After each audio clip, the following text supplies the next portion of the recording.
The year is 1964. 12,000 horsepower. For World War II fighter engines. 8 wheels.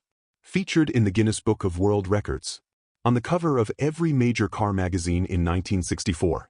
Everyone wanted to see it run. Everyone wanted to hear it. But here's the shocking truth. This car never moved, not even 1 single inch. And the reason why will break your heart. This is Quad Al, and this is the most tragic story in drag racing history. But before I tell you why this monster never ran, you need to understand something. The man who built this wasn't some rich guy with a factory team. He wasn't backed by Ford or Chevy. He was a regular dude making $150 a week. And what he accomplished in his tiny garage would change motorsports forever. His name was Jim Little, and his story begins on a riverbank in 1946. Picture this. Detroit, Michigan. World War II just ended. A skinny 15-year-old kid stands on the banks of the Detroit River. His name is Jim Little. He's there to watch the Gold Cup hydroplane races. Now, you might be thinking, what's so special about boat races? Well, these weren't normal boats. These were war machines converted for racing. Each one powered by an Allison V1710 engine. The exact same engine that powered the P-38 Lightning, the fighter plane that helped America win the war in the Pacific. These engines were massive, 1,710 cubic inches, that's 28 liters. They made over 2,000 horsepower each. And the sound, oh man, the sound. When those boats fired up, the noise was beyond comprehension. It wasn't just loud, it was violent. The ground shook. The water exploded into 50-foot walls of spray. Your chest cavity vibrated. Your bones rattled. People covered their ears and still felt like their heads would explode. Young Jim Little stood there, cold spray hitting his face, feeling the earth move beneath his feet, and something happened inside his brain. Something clicked. Something that would never let go. He became obsessed. Not just interested, obsessed. He had to have one of those engines. He had to build something with it. But there was one massive problem. He was 15 years old with $0 and 0 connections. Just a dream that seemed completely impossible. For 3 years, that dream consumed every waking moment. He read every magazine. He studied every technical manual he could find. He learned to weld. He learned to fabricate. He became a genuinely talented mechanic. And then in 1949, something happened that sealed his fate forever. The NHRA was holding an event in Livonia, Michigan. Jim was there. And so were the Arfons brothers with their car, Green Monster 2. And guess what was under the hood? An Allison V1710. The same engine from those hydroplanes. Jim watched that car absolutely destroy everything on the drag strip. The sound brought him right back to that riverbank. The fury, the power, the raw mechanical violence of it. In that moment, Jim Little's entire life path was decided. He would build an Allison power drag car. No matter what it took. No matter how long. No matter how impossible it seemed. But he still had one problem. Where do you even get an Allison engine? Fast forward to 1961. Jim is now in his late 20s. He's in the Army, stationed in Texas. Most soldiers spent their free time drinking beer and chasing girls. Not Jim Little. Jim spent every spare second in his garage building a 1932 Ford Coupe. And he didn't just slap it together. Every weld was perfect. Every measurement was precise. Every detail was so flawless that Hot Rod magazine, the biggest car magazine in America, featured it. Think about that for a second. A soldier with a basic garage built a car so good that it landed in the most prestigious Hot Rod magazine in the country. This tells you everything you need to know about Jim Little's skill level. The man was a master craftsman. But he still didn't have his Allison engine. He still had that obsession burning inside him. And then one day, everything changed. Jim was working at a local garage, just wrenching on cars, minding his business. 2 guys nearby were talking. One says to the other, "Man, I'd love to get my hands on one of those Allison engines, put it in a drag car, that would be insane." The other guy laughs, "Yeah right, good luck finding one, and even if you did, good luck paying for it, those things cost a fortune." Jim's listening but not saying anything. He's just working, staying quiet. And then a third guy, an older mechanic with grease permanently embedded under his fingernails, chimes in. He says, "Actually, funny you mention that, there's a junkyard about 10 miles down the road, guy who buys military surplus. I was there last week. He's got a couple of those Allison engines just sitting out in the yard collecting dust." Jim's wrench stopped moving mid-turn. His heart started pounding. His ears were ringing. Did he just hear that correctly? Allison engines? 10 miles away? Just sitting there? He forced himself to stay calm. He finished what he was doing. Didn't ask any questions. Didn't show any excitement. He just filed that information away. And the very next day, Jim drove to that junkyard. What he found there, you won't believe. The junkyard was exactly what you'd picture. Rows and rows of rusted metal. Old cars stripped for parts. Transmission cases scattered everywhere. Tires stacked to the sky. And there, way in the back corner, covered in dirt, bird droppings, and years of neglect, sat two Allison V1710 engines. The same engines that powered American fighters in World War II. The same engines that helped defeat Nazi Germany and Imperial Japan. Just sitting there. Unloved. Unwanted. Forgotten. Jim walked up to them like he'd found buried treasure. An old man, probably in his 60s, cigarette dangling from his mouth, shuffled over. "Can I help you, son?" Jim pointed at the Allison engines. "How much for one of those?" The old man scratched his chin, looked at the engines, took a long drag from his cigarette, thought about it for a moment, and said 5 words that would change Jim's life. $100. Take it or leave it. $100. Let me put that in perspective for you.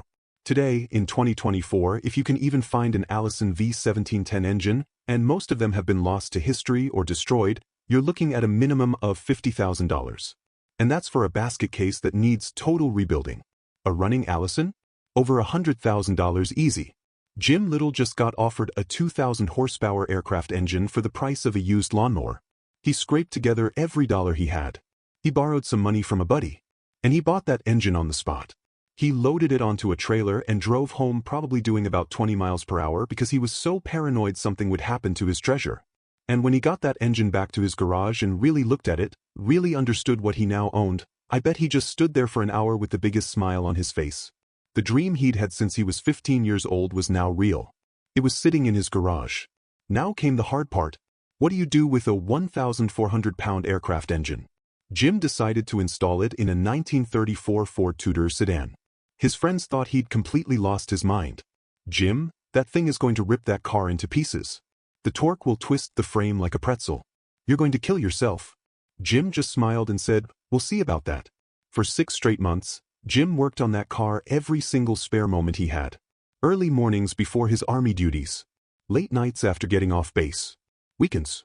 Holidays. Christmas Day. New Year's. Didn't matter. He was in that garage. He fabricated custom engine mounts from scratch. He built a transmission adapter because nothing existed for this application.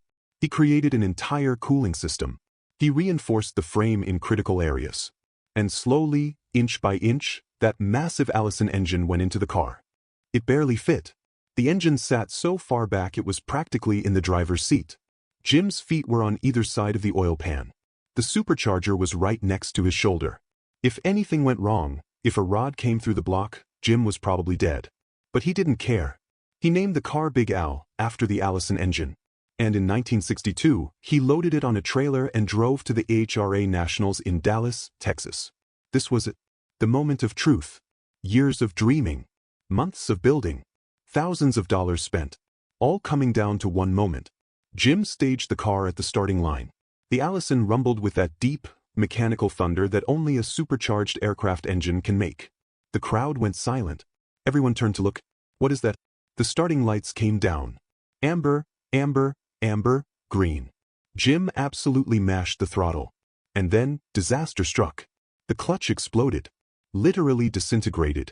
Pieces of clutch disc went flying everywhere. The car lurched forward, managed to go about 77 miles per hour, and then just coasted to a stop with no power.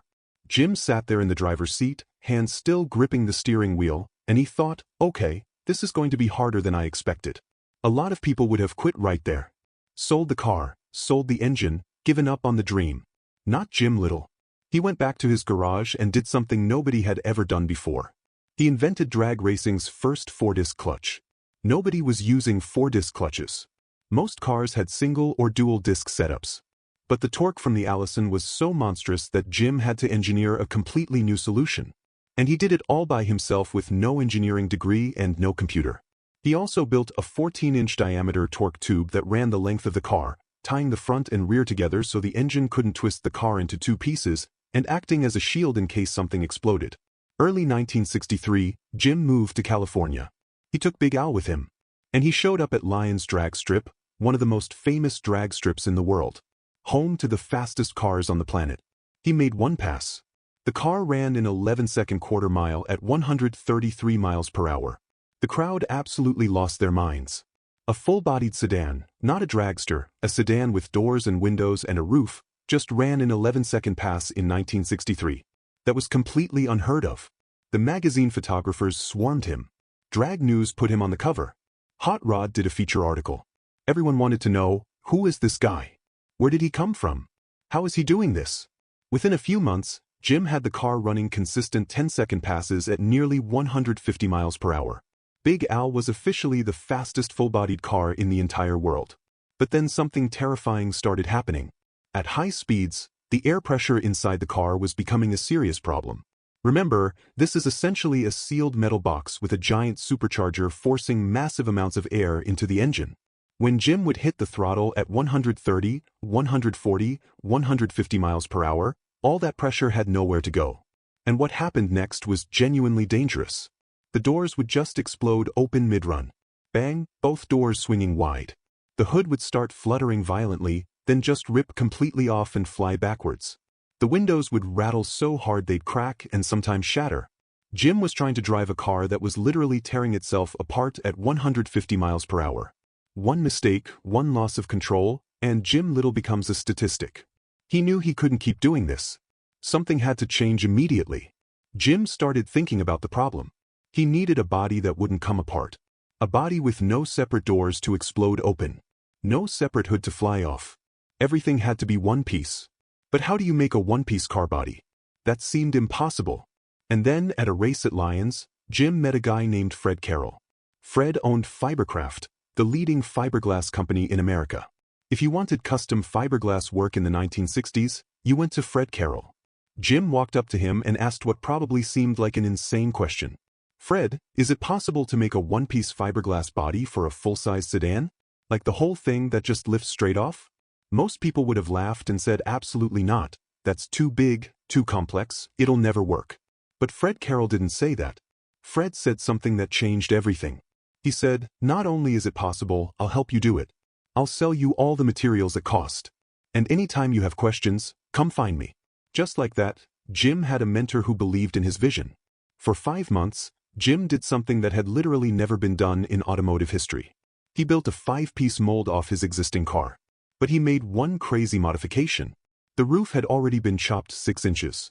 But Jim chopped it another 6 inches.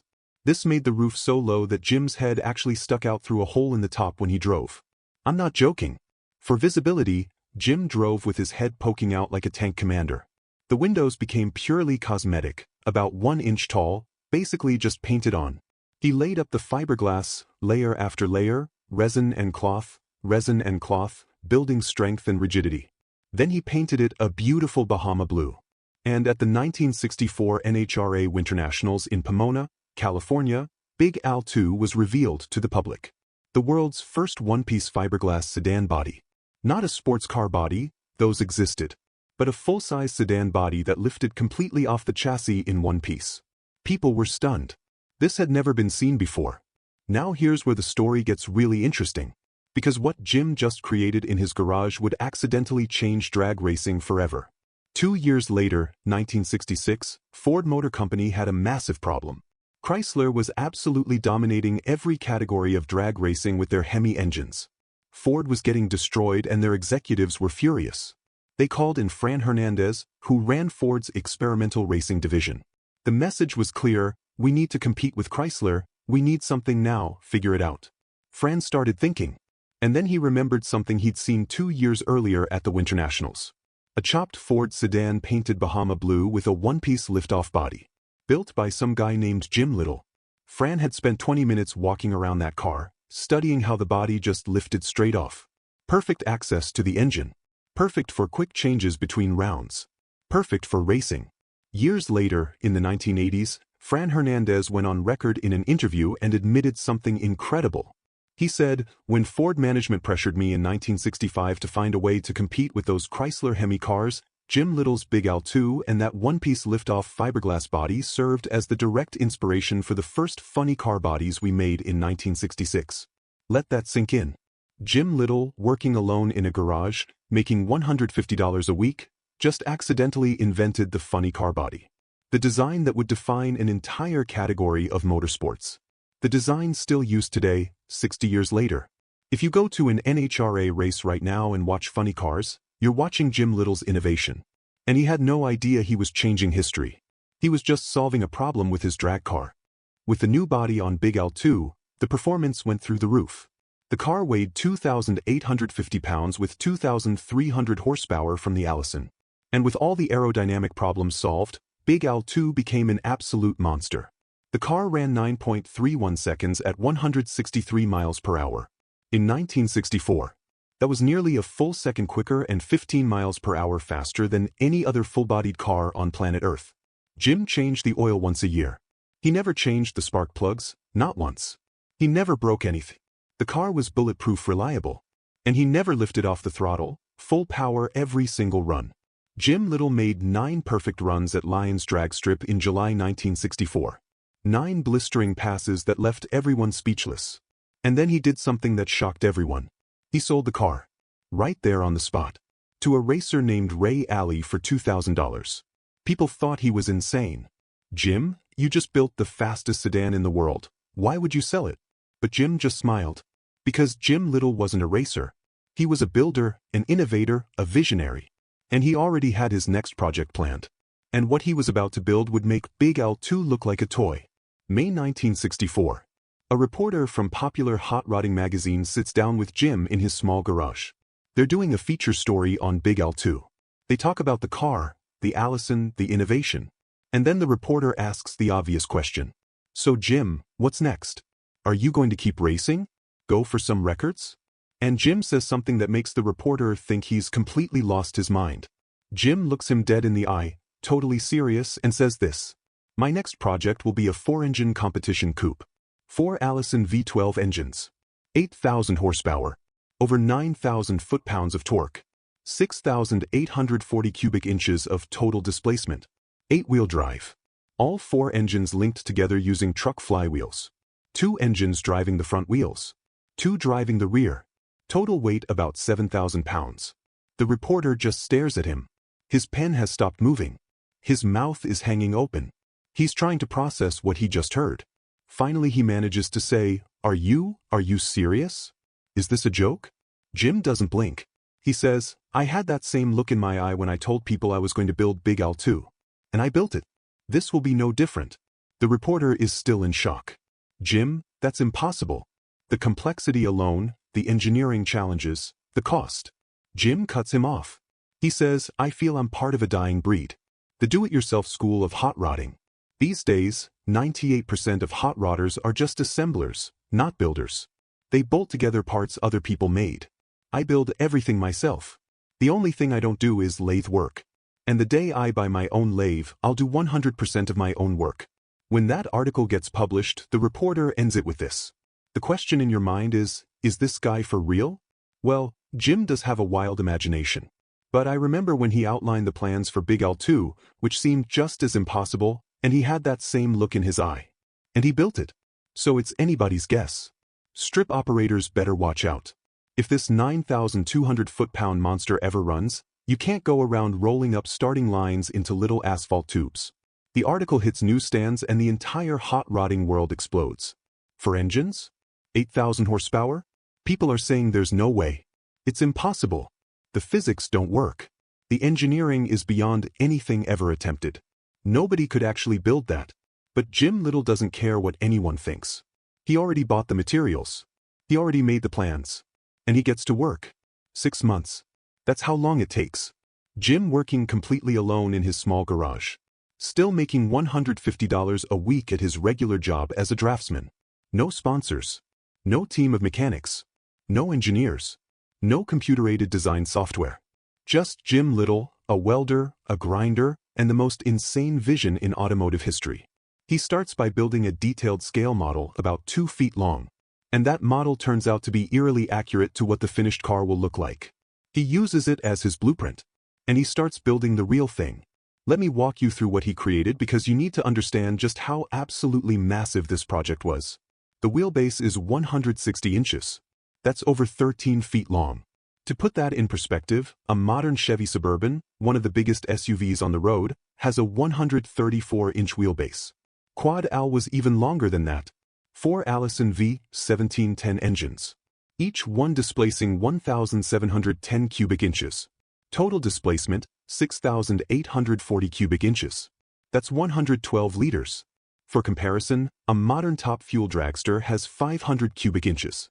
Quad Al has 13 times more displacement than a top fuel car. But here's where it gets incredibly complex.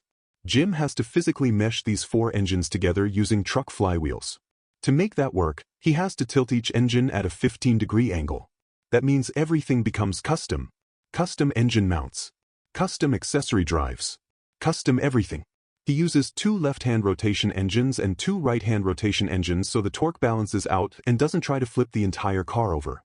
Jim hand fabricates 18-inch diameter torque tubes.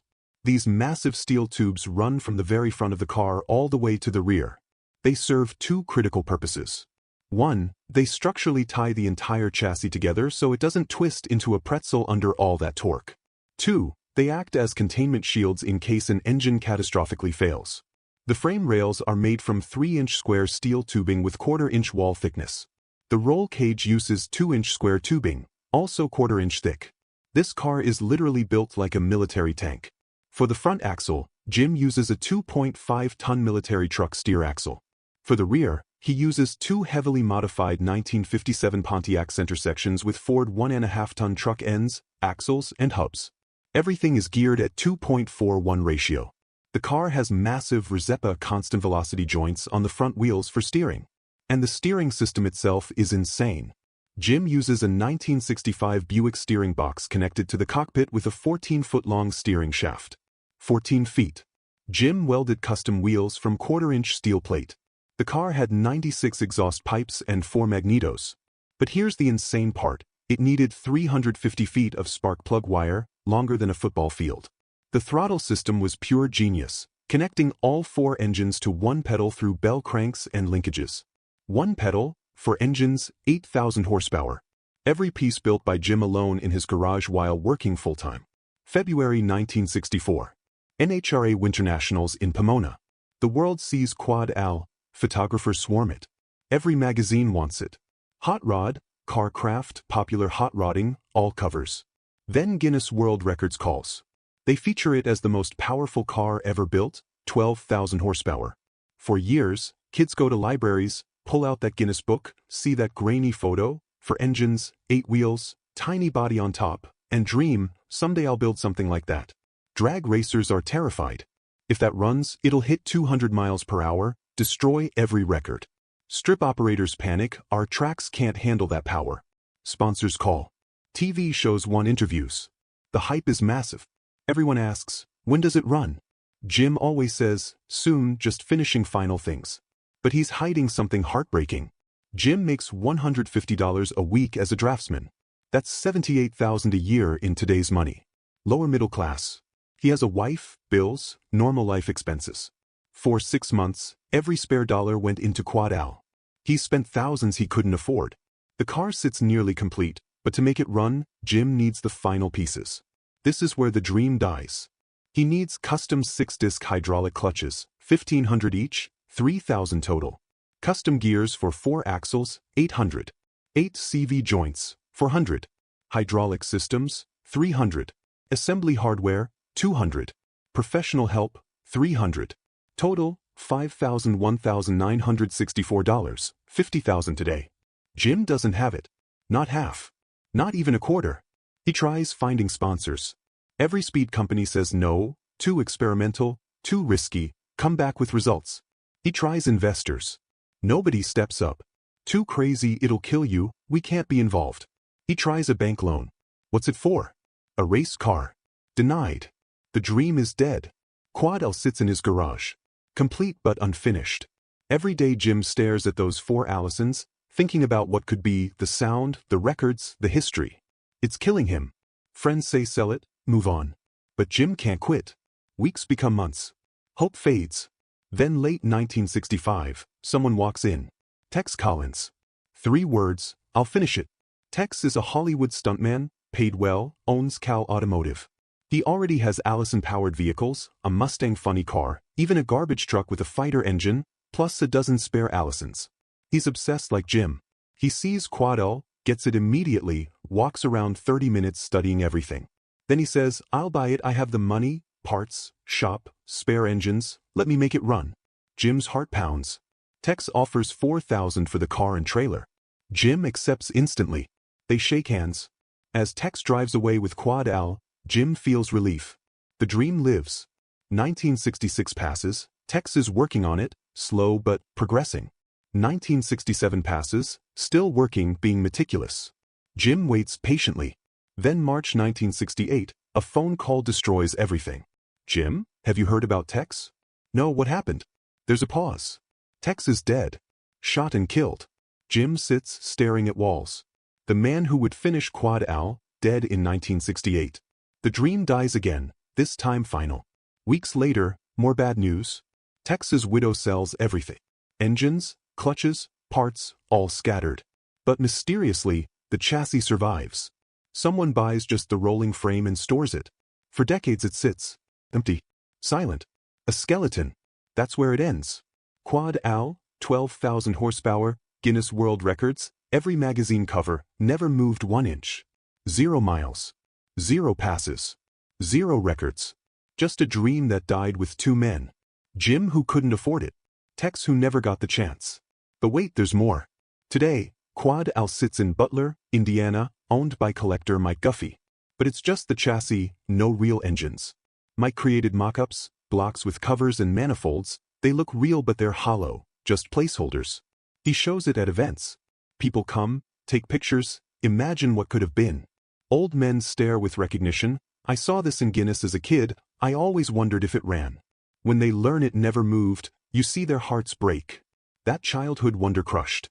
We all wanted to see it run, hear those Allisons roar, see Jim prove everyone wrong. But it never happened. The brutal truth, your lawn mower made more power than Quad Al. It never produced 1 horsepower of output. A monument to what never was. So did Jim fail? Is Quad Al just failure? Absolutely not. Jim invented the one-piece funny car body. Every funny car today uses his innovation. Ford admitted it, an entire racing category born from his garage. He proved regular guys could compete with factories. No MIT degree, no $1 million shop, just a garage and vision. He inspired thousands. Kids seeing Quad Al thinking maybe I can build too. Tommy Evo saw it, built his own 4-engine car that actually ran. Countless engineers pushed boundaries because Jim showed it was possible. He showed what's possible when you refuse limitations, pursue your vision completely. Quad Al never ran but ran through millions of imaginations. Books, magazines, documentaries, conversations at drag strips. It became legend. Legends never die. Jim died in 2015 at 84, long life, many cars, innovations that changed motorsports. Tex died in 1968, too young. But their passion lives on. Quad Al sits silent but its roar echoes through history. In every funny car, every backyard builder refusing to quit, everyone believing impossible is possible. That's the real legacy. Not horsepower. Not records. Inspiration, innovation, unbreakable human spirit. Final question. Should someone finish Quad Al? Should a billionaire source 4 Allisons, build clutches, make it run? Should Jay Leno give it life? 1 pass so we finally hear those engines roar, see it move, give Jim and Tex the ending they deserved? Or stay frozen in time, a monument to ambition, reminder that sometimes the journey matters more? What do you think? Let me know. If this moved you, hit subscribe. Hundreds of stories like this exist in automotive history, forgotten stories deserving to be told, dreamers and builders who changed the world. I'll tell them one by one. This is Quad Al, the 12,000 horsepower monster that never ran but runs forever in our hearts, imaginations, dreams. Thank you for watching.